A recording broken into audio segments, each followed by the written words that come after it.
नमस्ते। Sanskrit for secondary level students इस channel पर आप सभी का बहुत बहुत स्वागत है। आज हम सरस्वती नई दीपमणि का संस्कृत पाठ्य पुस्तक में से कक्षा 5 के तीसरा पाठ पुल्लिंग शब्दाः अकारांत उसे देखेंगे, उसे पढ़ेंगे। चलिए तो देखेंगे पुल्लिंग शब्दाः, पुल्लिंग के शब्द। अकारांताः, ज़्यादातर पुल्लिंग शब्द है वो अकारांत होते। अकारांत मीन्स जिसके एंडिंग में, जिसके अंत में अ आए, जैसे कि रामः। रामः का वर्ण विग्रह करेंगे तो क्या होगा देखेंगे। र हलंत लगाएंगे, र अ पूरा र हुआ, फिर प्लस म प्लस अ। इस एंडिंग में क्या हुआ, जिसके एंडिंग में, अंत में जिसके अ आए उसे अकारांत कहते हैं, और जिसके अंत में आ आए, जिसकी माला, गीता, रमा, उसे आकारांत कहते हैं। इस तरह वो स्त्रीलिंग शब्द है और ये पुल्लिंग शब्द है जिसके अंत में अ आए। हम अपने अपने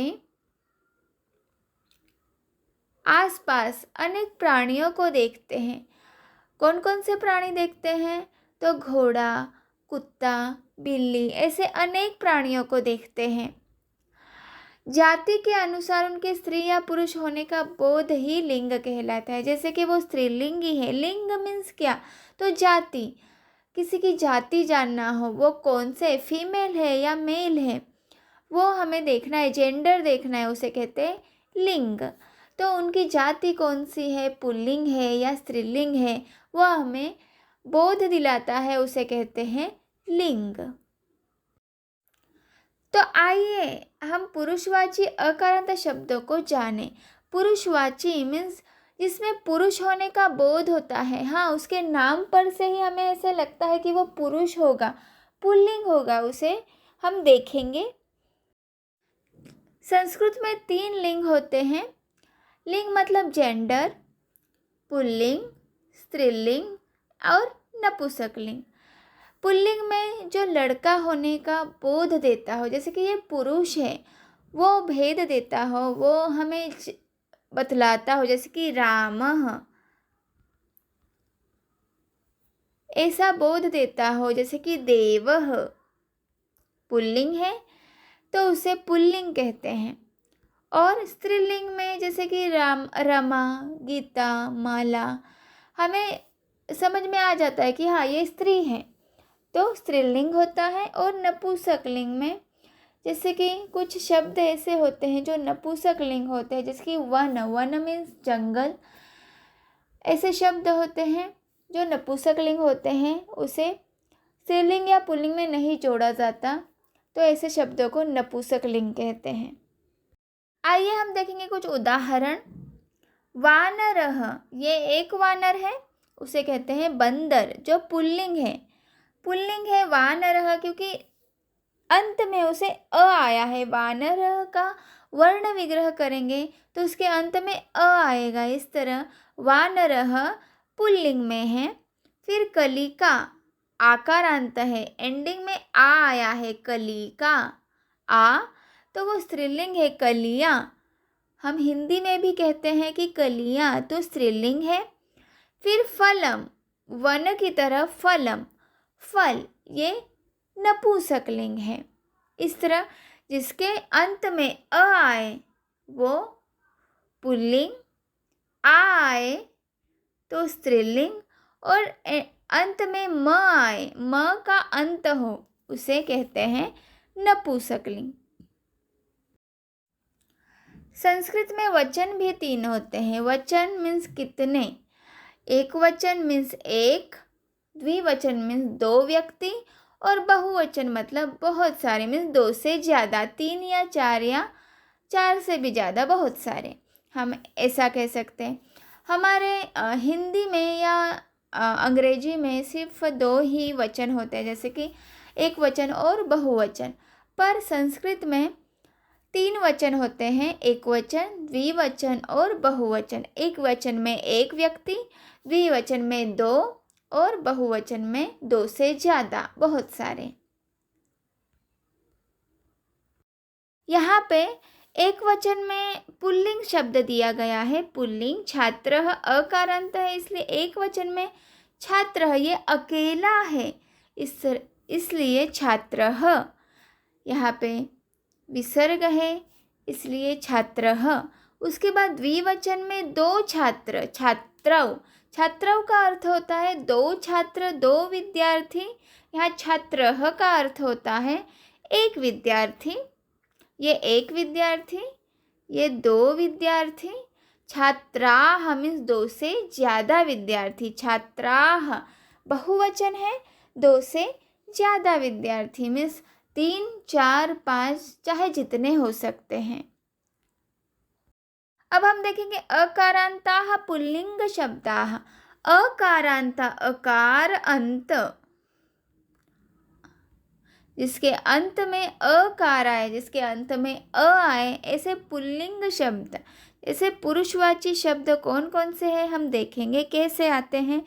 जिन शब्दों से पुरुष जाति का बोध हो और जिनके अंत में अ स्वर आता हो, वे अकारांत पुल्लिंग शब्द कहलाते हैं। जैसे राम, र आ, र प्लस आ प्लस म प्लस अह।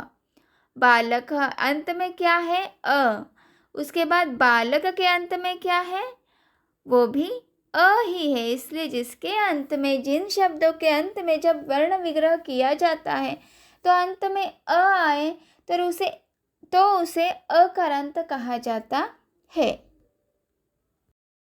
अकारांत पुल्लिंग शब्दों के रूप तीनों वचनों में इस प्रकार बनाए जाते हैं। जैसे कि एक वचन है तो एक वचन में छात्र, हमें शब्द, कोई भी शब्द लेना है और यहाँ पे छात्र शब्द दिया गया है और हमें विसर्ग लगाना है। ये विसर्ग है तो छात्र मतलब एक छात्र, एक छात्र नहीं, यहाँ पे सिर्फ छात्र होगा तो ही समझ जाना है कि वो अकेला छात्र है, अकेला विद्यार्थी है। उसके बाद है शब्द, एक शब्द है छात्र और उसे हमें छात्राऊ करना है, तो इसलिए उसे छात्र हो जाए तो समझ जाना है कि वो दो छात्र है, दो विद्यार्थी है।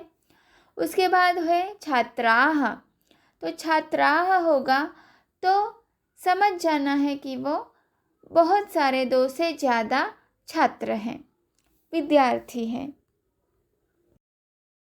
अकारांत पुल्लिंग शब्दों के तीनों वचनों में कुछ उदाहरण हैं, हम देखेंगे। यहाँ पे खेलक है, एक खिलाड़ी है। खेलकऊ, दो खिलाड़ी। पुल्लिंग में ही ये नियम लागू होता है, स्त्रीलिंग में कुछ अलग होगा, आप आगे देखेंगे। खेलकाः मतलब दो से ज़्यादा खेलने वाले खिलाड़ी। उसके बाद हमारा दूसरा उदाहरण है गायकः, एक गायक। गायकौ, दो गायक। गायकाः दो से ज़्यादा, बहुत से गायक। संस्कृत में हम एक गायक लिखना हो तो हमें सिर्फ गायकः लिखा तो ही काफ़ी है। अगर दो गायक लिखना हो तो हमें सिर्फ गायकौ लिखना होगा, और बहुत से गायक लिखना हो तो हमें सिर्फ गायका ही लिखना है, गायकः। ऐसे नहीं कि सर्वे गायकः, ऐसा भी कभी कभी आता है वाक्यों में, पर हमें अगर लिखना हो बहुत सारे गायक तो हमें सिर्फ गायका ही लिखना है, गायकाः। अब देखेंगे नर्तकः, नृत्य करने वाले एक, दो नृत्य करने वाले और बहुत से नृत्य करने वाले। उसके बाद है एक बालक, इसका अर्थ मैं बता रही हूँ। बालक संस्कृत में बालक ही, एक बालक को बालक ही कहा जाता है।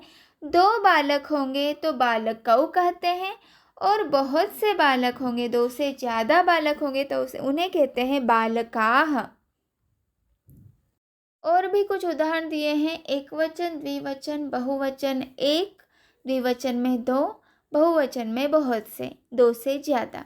यहाँ पे हाथी दिए हैं तो एक हाथी, गजब, दो हाथी, गजाह, बहुत से हाथी, दो से ज़्यादा हाथी। एक बिल्ला, मार्जारः, दो बिल्ले,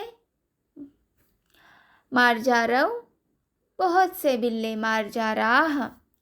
एक ऊंट, दो ऊंट, बहुत से ऊंट। भुजंग, संस्कृत में कहते हैं सांप को भुजंग, तो एंडिंग में उसके अंत में अ ही आ रहा है, इसलिए भुजंग ये पुल्लिंग सांप। भुजंग, एक भुजंगः, दो भुजंगौ, बहुत से भुजंगाः, बहुत से सांप, दो से ज़्यादा सांप। इसी तरह खग मतलब पक्षी, एक पक्षी, खगौ, दो पक्षी, दो से ज़्यादा पक्षी। हम देखेंगे शुकः मतलब पोपट, एक पोपट, दो तोते, तोता पोपट हम कुछ भी कह सकते हैं, और बहुत से तोते। उसी तरह एक मोर, मयूरौ, दो मोर, मयूराः, दो से ज़्यादा मोर। अब पादपः मतलब पौधा, प्लांट हम कहते हैं, पौधा, तो यहाँ पे दो पौधे, पादपौ, पादपाः मतलब बहुत से पौधे। करः, अकारांत है, अंत में अ आ रहा है, तो करः एक हाथ, करौ दो हाथ, कराः दो से ज़्यादा हाथ। उसी तरह एक गिलास, दो गिलास, बहुत से गिलास। एक मालपुआ, दो मालपुए, बहुत से मालपुए।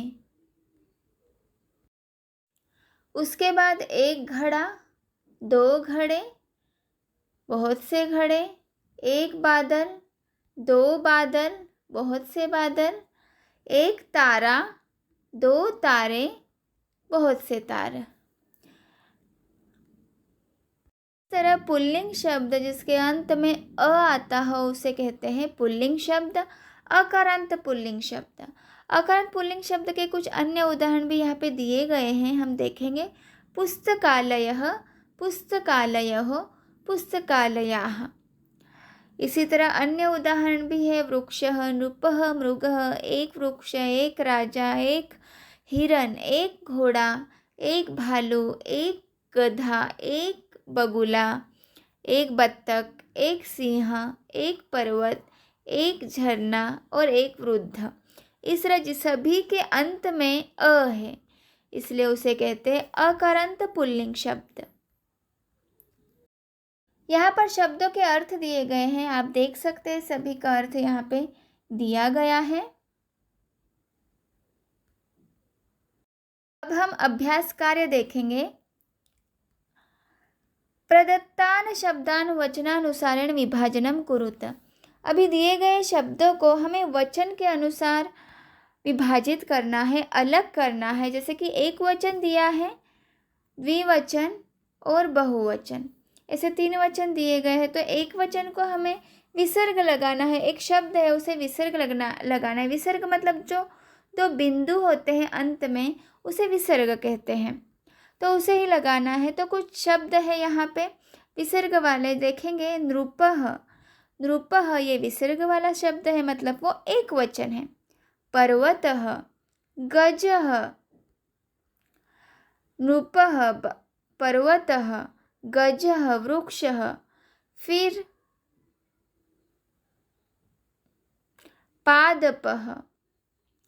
उसके बाद द्विवचन वाले शब्द हैं जो अव है, अपूपौ, तारकौ, खगौ, बकौ। ऐसे जो शब्द हैं वो द्विवचन वाले में दो है, और बहुवचन वाले शब्द हैं जो छात्राः, फिर मयूराः, कराः, उष्ट्राः, भल्लुकाः। ऐसे शब्द हैं जो बहुवचन है, मतलब एक से ज़्यादा है, अकारांत पुल्लिंग शब्दों में। हमारा दूसरा प्रश्न है उचितम मेलनम कुरुत। उचित जोड़ी लगानी है, मैच कराना है हमें। देखेंगे पहला शब्द है चषकौ। चषकौ मतलब 2 गिलास। तो कौन सा शब्द है यहाँ पे? चषकौ 2 गिलास। एंडिंग का आएगा क। उसके बाद ये 2 गिलास। उसके बाद है उष्ट। उसके बाद क्या है? उष्ट्रः। उष्ट्र। उष्ट्रः मतलब ऊंट, एक ही ऊंट है इसलिए उष्ट्रः। उसके बाद है शुकौ। शुकौ मतलब 2 तोते। देखेंगे 2 तोते। उसके बाद है तारकः मतलब एक तारा। विसर्ग है अंत में इसलिए एक ही तारा है, तारा। उसके बाद पर्वतः मतलब बहुत से पर्वत, अनेक पहाड़। निर्झरः एक झरना, झरना। नृपाः बहुत से राजा, बहुत से राजा। तीसरा प्रश्न है हमारा, कोष्टकात् उचितं शब्दं चित्वा रिक्त स्थाने पूरयेत्। हमें कोष्टक में से जो विकल्प दिए गए हैं उसमें से हमें एक शब्द चुनना है। तो देखेंगे क है पुस्तकालयौ। शब्द क्या है, कौन सा है? पुस्तकालयौ। एक वचन है? नहीं, एक वचन में तो विसर्ग लगता है। और बहुवचन में भी आह विसर्ग होता है पर वो आ होता है। छात्राः, छात्रः, छात्राः। तो इस तरह देखेंगे द्विवचन पुस्तकालय कौन सा शब्द है? द्विवचन है। कौन सा है? द्विवचन है। फिर उसके बाद है दूसरा देखेंगे, मार्जारः शब्द का अर्थ क्या है? तो मार्जारः इस शब्द का अर्थ होता है बिल्ला। मार्जारः मतलब बिल्ला। उसके बाद का शब्द है अ से अंत होने वाला शब्द को क्या कहलाता है? तो अकारांत कहलाता है। जिसके अंत में अ आए उसे कहते हैं अकारांत। उसके बाद है संस्कृत में कितने लिंग होते हैं? तो स्त्रीलिंग, पुल्लिंग और नपुंसकलिंग, ऐसे 3 लिंग होते हैं, मतलब 3 आएंगे यहाँ पे। उसके बाद संस्कृत में कितने वचन होते हैं? तो एक वचन, द्विवचन और बहुवचन, ऐसे 3 वचन होते हैं।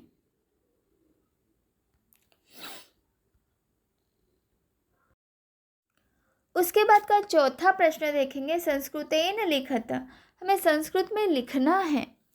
तो संस्कृत में लिखना है। अनेक खिलाड़ी को क्या कहते हैं? तो अनेक खिलाड़ी को कहते हैं खेलकाः। उसी तरह संस्कृत में तोता, एक ही तोता है, तो तोता को क्या कहते हैं? तो शुकः। उसके बाद 2 ऊंट होंगे तो उष्ट्रौ। फिर पौधे पादपः, पादपाः पौधे हैं, पौधे पादपाः। अगर पौधा होता तो पादपः, और 2 होते, 2 पौधे तो पादपौ होता। उसी तरह 2 तारे तारकौ, अनेक पक्षी खगाः, राजा नृपः, हाथी गजः।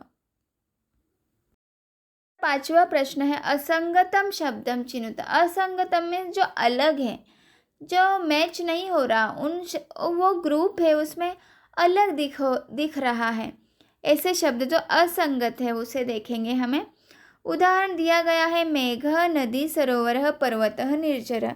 अभी मेघः मतलब भी मेघ में भी पानी होता है, नदी में भी पानी होता है, सरोवर में भी पानी होता है, निर्झर में भी पानी होता है। तो अलग क्या है? पर्वतः, पर्वत ये अलग है। उसी तरह वानरः, सिंहः, गजः, वृक्षः, गर्दभः। वानर भी प्राणी है, सिंह भी प्राणी है, गजः भी प्राणी है, एनिमल है, गर्दभ भी प्राणी है। तो अलग क्या है? वृक्ष। वृक्ष ये प्राणी नहीं है, क्या है? वृक्ष है, पेड़ है। उसके बाद ख है काकः, चषकः, पीकः, शूकः, मयूरः।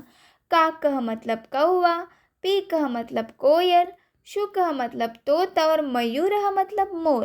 तो अलग क्या है? तो चषकः, चषकः मतलब गिलास होता है, मीन्स वो उनके ग्रुप में मैच नहीं हो रहा। बाद में है ग, श्रमिकः, नर्तकः, पादपः, गायकः, सैनिकः। श्रमिकः मीन्स जो मजदूर होते हैं वो, नर्तकः मीन्स नाचने वाला, नृत्य करने वाला, गायक मतलब गायक, सैनिक मतलब देश की रक्षा करने वाला। तो पादपः मतलब पौधा, यह अलग है। उसके बाद सूर्य, चंद्र, भल्लुकः, तारकः, ग्रहा। तो भल्लुक मतलब भालू, ये अलग है। यहाँ पे कुछ रचनात्मक कार्य दिए गए हैं। अपनी कक्षा में जिन छात्रों के अकारांत पुल्लिंग नाम हैं उन्हें लिखिए तथा उनके एकवचन, द्विवचन और बहुवचन के रूप भी लिखिए। यहाँ उदाहरण दिया है प्रणव। अगर आपके क्लास में कोई विद्यार्थी होगा प्रणव नाम का, तो उसके एकवचन, द्विवचन और बहुवचन के रूप आप बना सकते हैं, जैसे कि प्रणवः, प्रणवौ, प्रणवाः। उसी तरह हम एक दूसरा रूप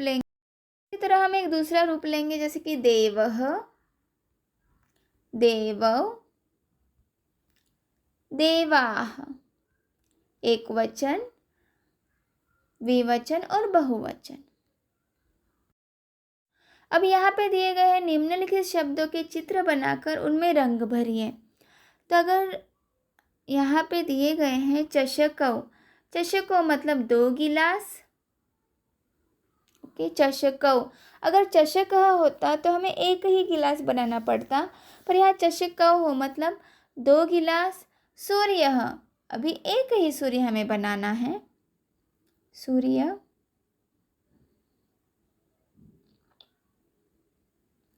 ओके, अभी यहाँ मृगौ मतलब एक हिरन मृगौ मीन्स 2 हिरन बनाना है हमें। तो यहाँ 2 हिरन आपको बनाने हैं, मुझे तो नहीं आ रहे हैं। यहाँ वृक्षा, वृक्षा मीन्स बहुत से पेड़। हाँ, बहुत से पेड़ आप बना सकते हैं, 1 से ज़्यादा, 2 से ज़्यादा। फिर यहाँ पे बकाह मीन्स बहुत से बत्तख, 2 से ज़्यादा। और मयूरः, आपको एक ही मोर बनाना है यहाँ पे, मयूरः। इस तरह आप मोर बना सकते हैं। इसे रचनात्मक कार्य है आपके लिए। यहाँ पर कुछ क्रियाकलाप दिए गए हैं, एक्टिविटी है, आपको इंटरेस्टिंग है, आप कर सकते हैं उसे।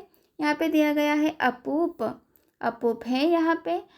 पहली है अकारांत पुल्लिंग शब्द को छाट कर लिखनी है यहाँ पे आपको। तो छात्र, छात्र है, पुस्तकालय है, फिर नृप है, चषक, फिर है विद्यालय, उष्ट्र, फिर खग और पादप, फिर है वृक्ष, फिर कृषक।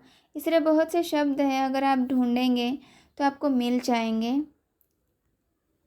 यहाँ पे सुक्ति है, वो देखेंगे हम।